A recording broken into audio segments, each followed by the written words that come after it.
The moment I saw that family portrait, something inside me broke in a way I had never felt before.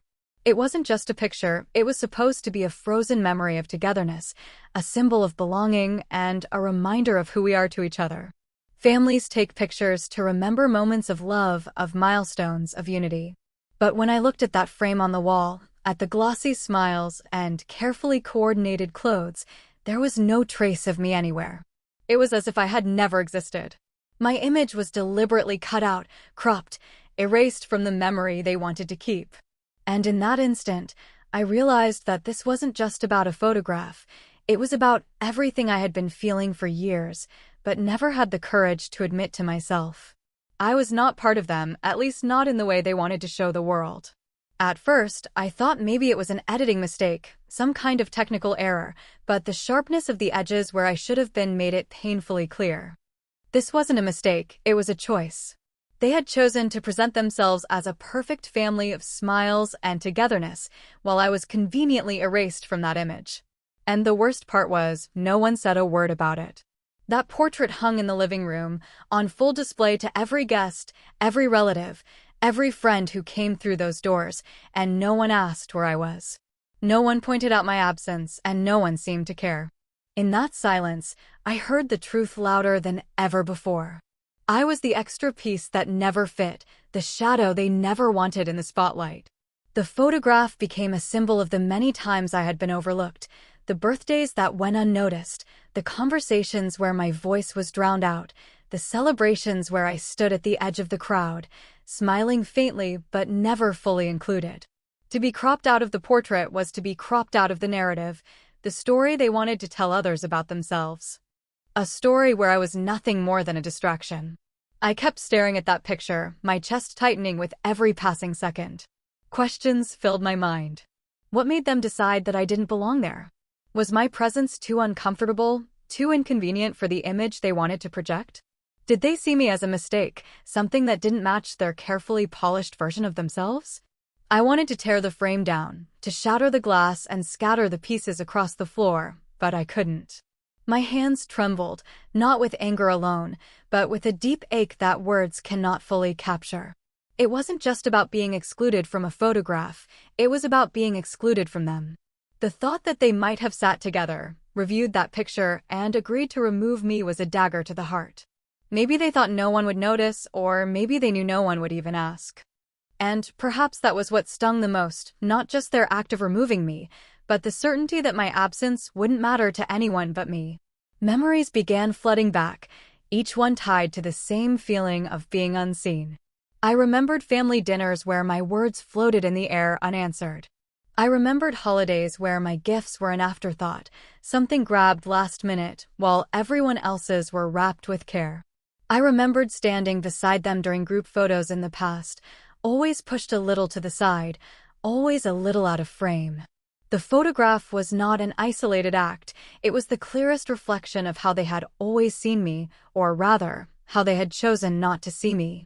I wanted to scream, to demand an explanation, but the words caught in my throat. What good would it do?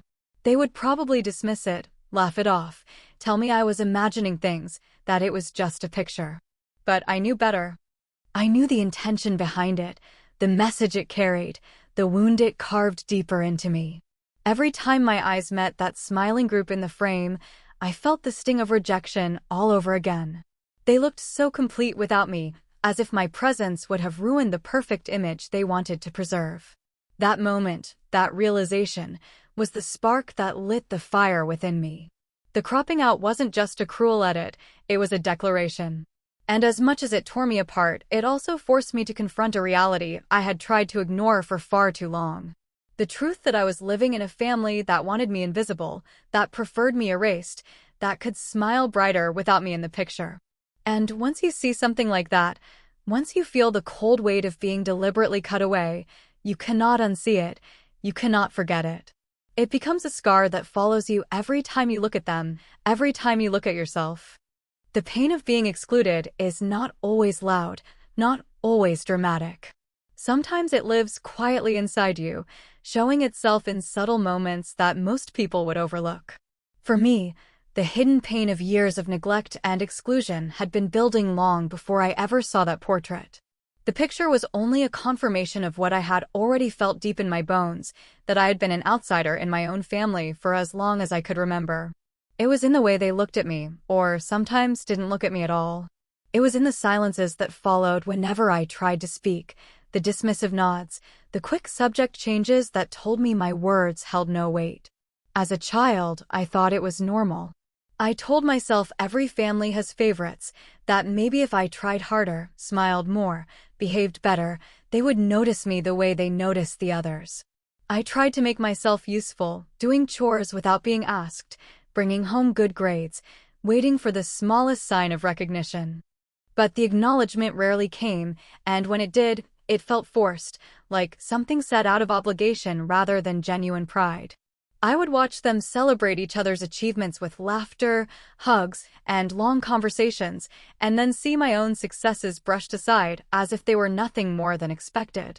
That quiet dismissal left a mark that grew deeper with every passing year. The pain of exclusion is cruel because it is not always visible to the outside world. To others, my family looked picture perfect. We attended gatherings together, posed for photographs, and shared polite small talk. But behind closed doors, I often felt like furniture, present but unacknowledged, useful only when convenient.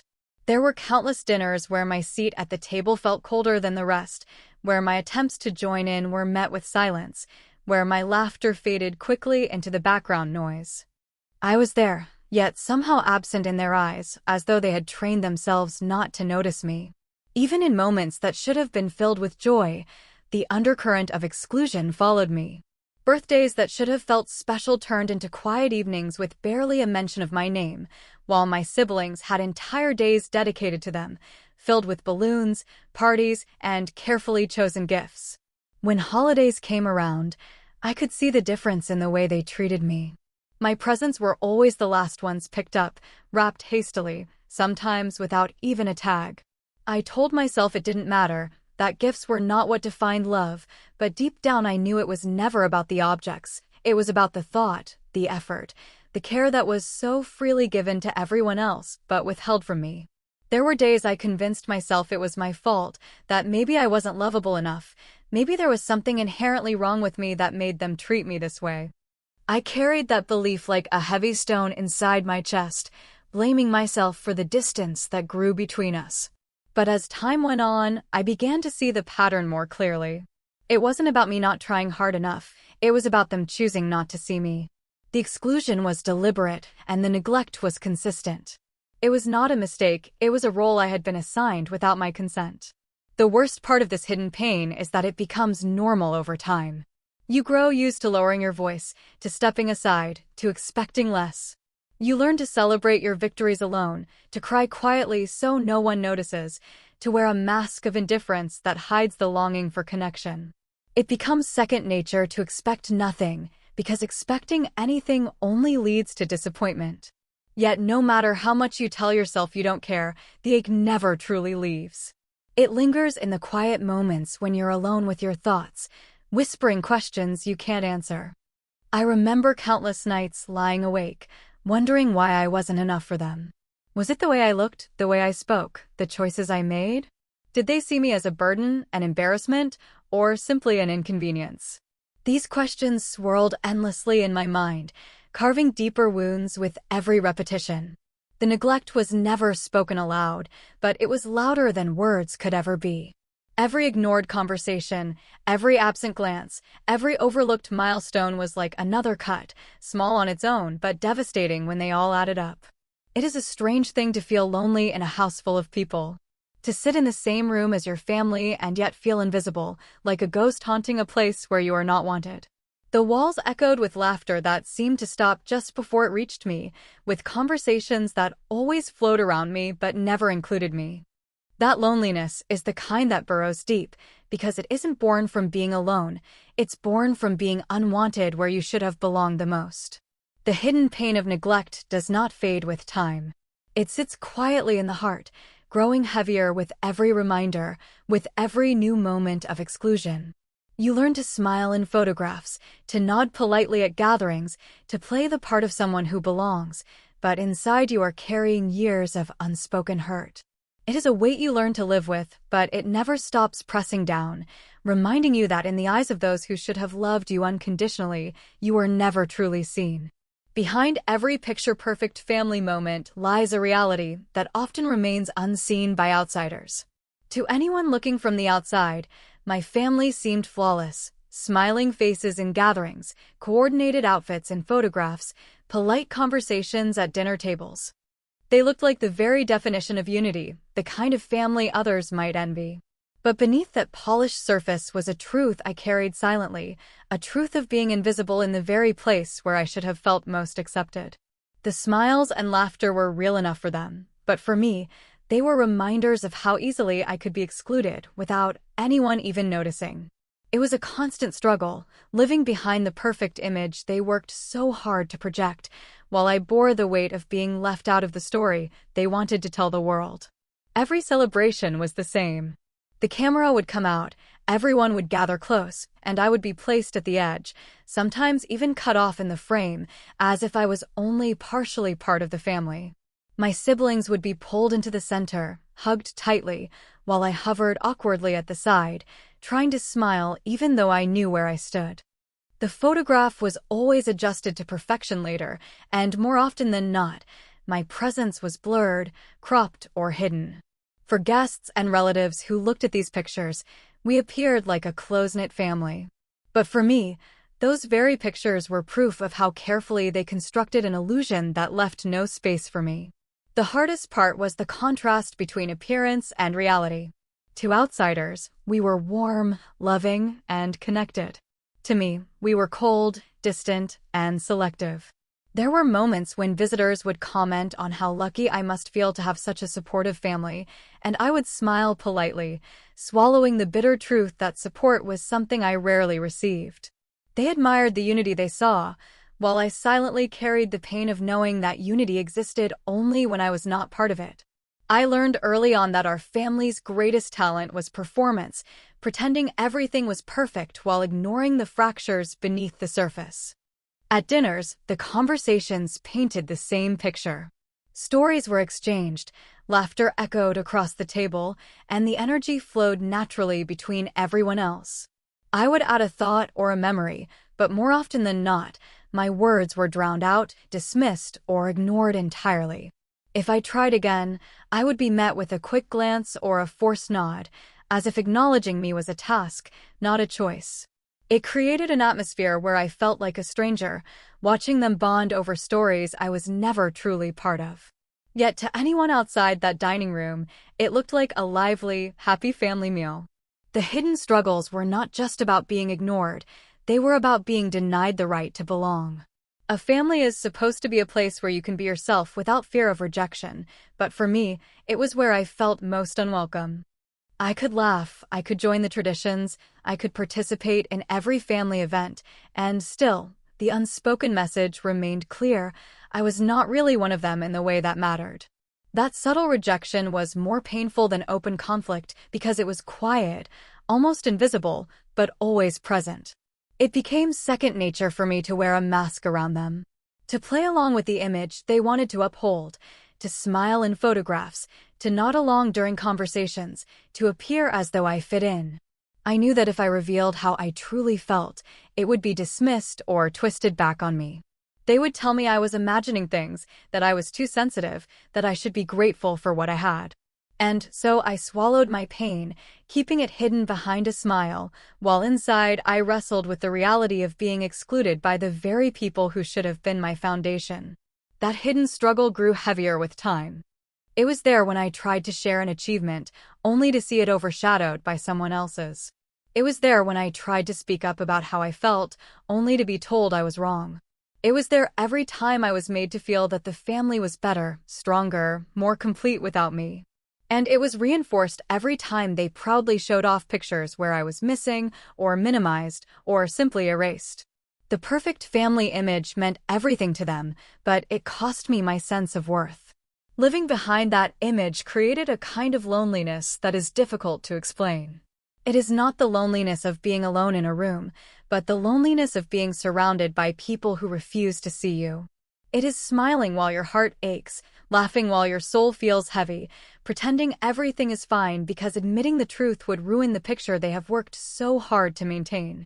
That is the silent struggle of being the unwanted piece in a carefully curated family portrait, the pain of existing in the shadows of their perfection while carrying the knowledge that, to them, you were never truly part of the picture they wanted to present to the world.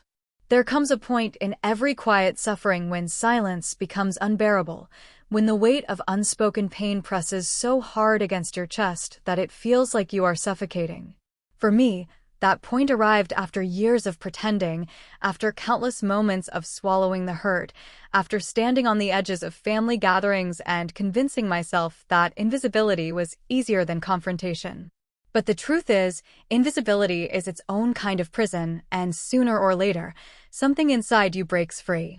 That is when I decided I could no longer keep carrying the burden in silence. I had to confront my parents, to let them see the truth they had ignored for so long, whether they wanted to face it or not. The decision was not sudden, though.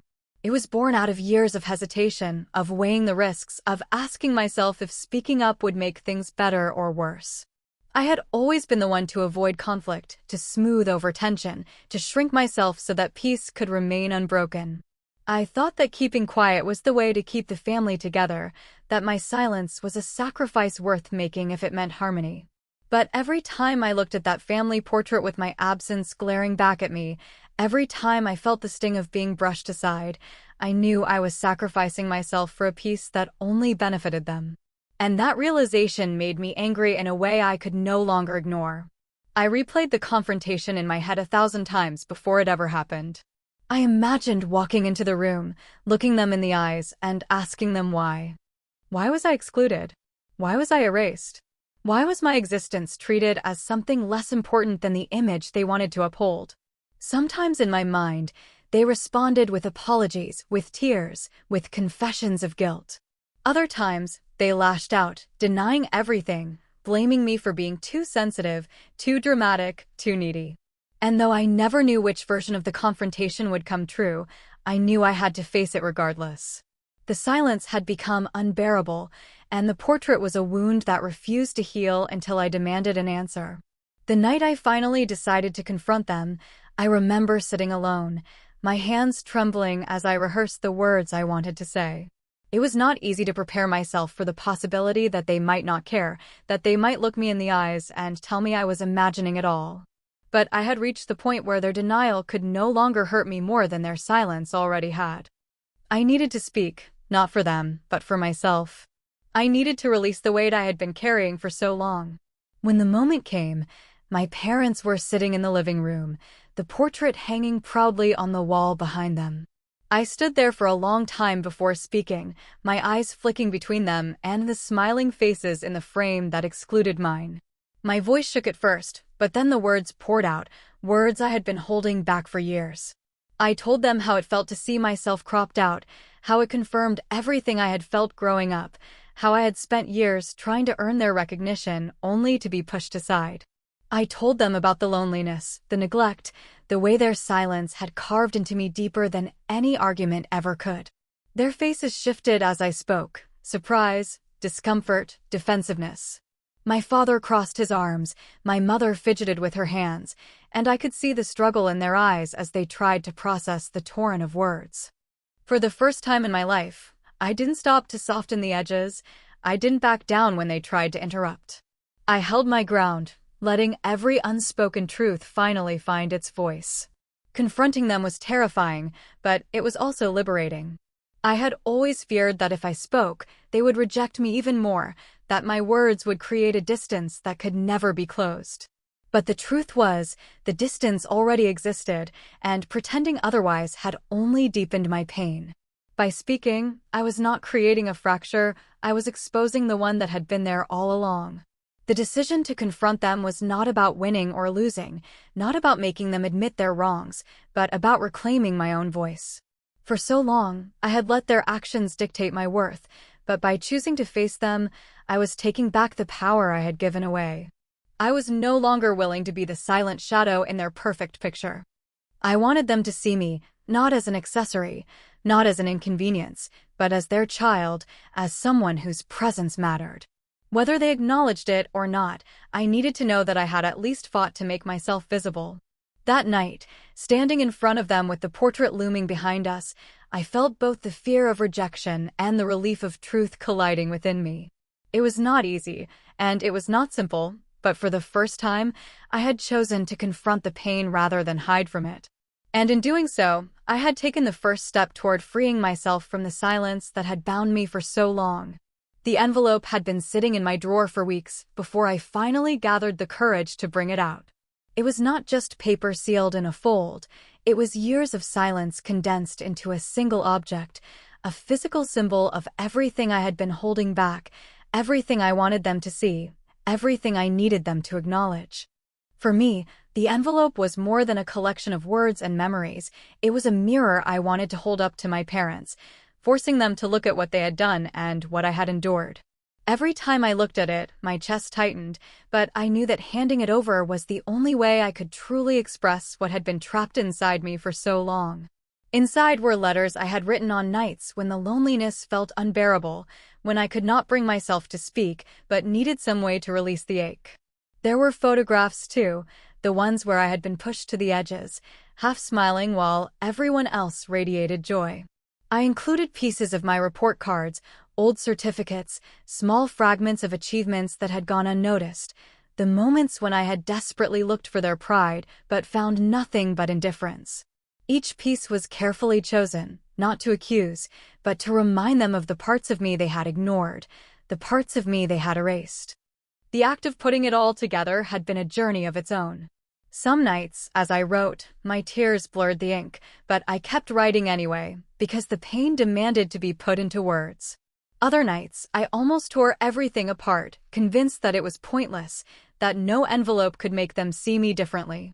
But I always returned to it, because deep down I knew I had to try. Even if they tore it apart, even if they dismissed it, I needed to know that I had given them something they could not ignore, at least not as easily as they ignored me in person. The envelope became a symbol of my courage, a way of saying the words I could never force past my lips when their eyes were on me. It was a silent scream, a collection of truths too heavy to carry in my heart alone. To me, it represented not only the years of exclusion, but also my desperate hope that maybe, just maybe, they would read it and finally understand. It was the last offering of my vulnerability, the last chance I was willing to give them to see me as I truly was. I remember the weight of it in my hands when I finally decided to give it to them. It felt heavier than paper should, as if it carried not just ink and photographs, but all the sleepless nights, all the tears shed behind closed doors, all the moments I had felt invisible. Holding it, I thought about the countless times I had dreamed of being seen, of hearing words like, "We're proud of you," or "We love you." This envelope was my way of demanding those words without actually saying them out loud. It was my way of proving that I existed, that my story was real, that my pain had substance. The timing of handing it over was deliberate. I waited for a moment when the house was quiet, when the distractions of daily life had faded into the background. I approached them slowly, my heart pounding, my palms damp with sweat. They looked up at me with curiosity, not knowing what I was about to place in their hands. For a second, I hesitated, afraid of their reaction, afraid that the envelope would mean nothing to them. But then I remembered all the years of being cropped out, dismissed, ignored. I reminded myself that this was not about their comfort, it was about my truth. When I placed it in their hands, I did not say much.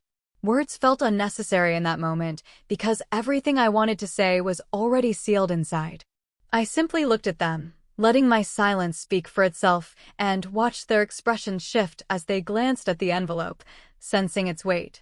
I do not know what they expected to find inside, but I knew that once they opened it, they could never again pretend that my pain didn't exist. The envelope, to them, may have seemed like just paper, but to me, it was everything. It was years of neglect transformed into something they could no longer deny. It was proof that I had been present, that I had tried, that I had mattered even if they had refused to see it. Handing it to them was one of the hardest things I had ever done, because it meant exposing my deepest wounds and trusting them with pieces of myself they had never cared to hold before. It was not an easy gesture of reconciliation, nor was it a weapon meant to hurt them. It was something in between, a fragile bridge built from the remnants of a broken bond, a final attempt to carve a space for myself in a family that had always preferred me invisible. The envelope stood as my unspoken demand to be acknowledged, to be remembered, to be seen not as an inconvenience, but as a child who had only ever wanted to belong. When the envelope left my hands and entered theirs, it felt as though the air in the room shifted. For years, I had carried the weight of silence, the ache of being unseen, but in that moment, I had released it, pushing it into their world and forcing them to face what they had so carefully ignored. What followed was not immediate resolution, nor was it sudden chaos. It was something more subtle, yet far more powerful, the slow turning point that begins when long-buried truths are finally brought into the light. At first, they looked at me with confusion, perhaps even suspicion, as if trying to guess what could possibly be so important inside a simple envelope. Their hands hesitated before opening it, as though some instinct warned them that what lay within was not going to be easy.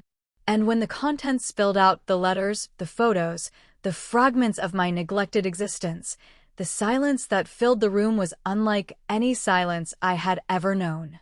It was no longer the silence of dismissal, the silence of being ignored.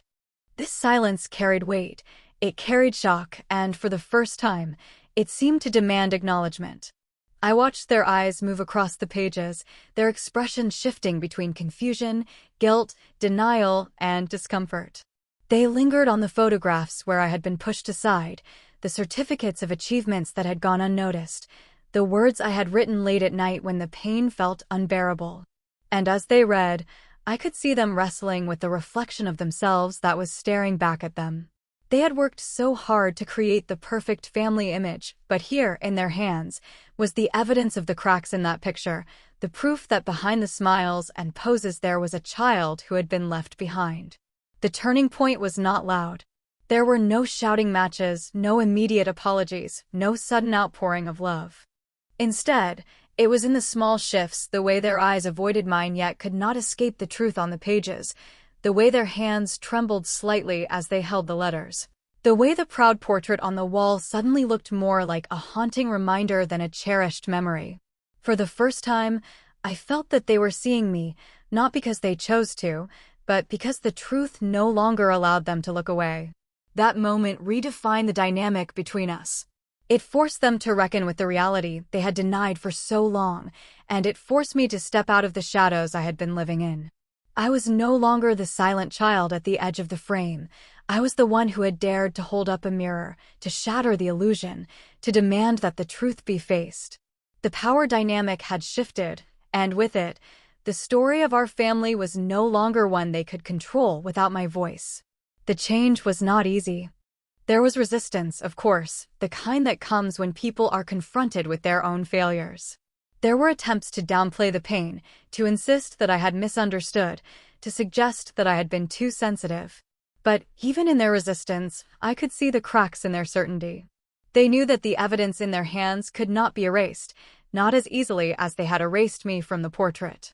For every excuse they tried to make, the letters countered them.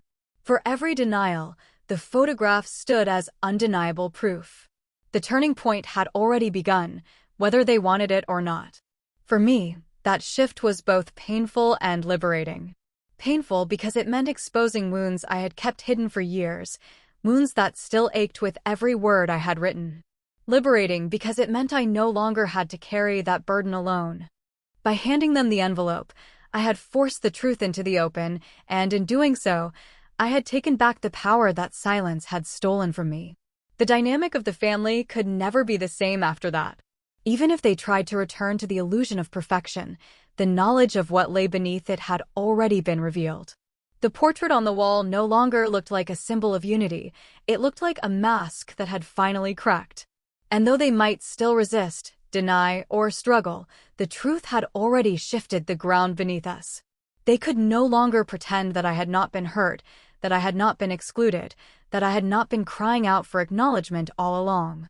The turning point was not a single explosive moment, but the beginning of an irreversible change. It was the moment when silence broke, when hidden pain found its way into the open, when the illusion shattered just enough to reveal the reality behind it. And in that quiet yet powerful shift, everything about the way I saw them, and the way they were forced to see me, began to change forever.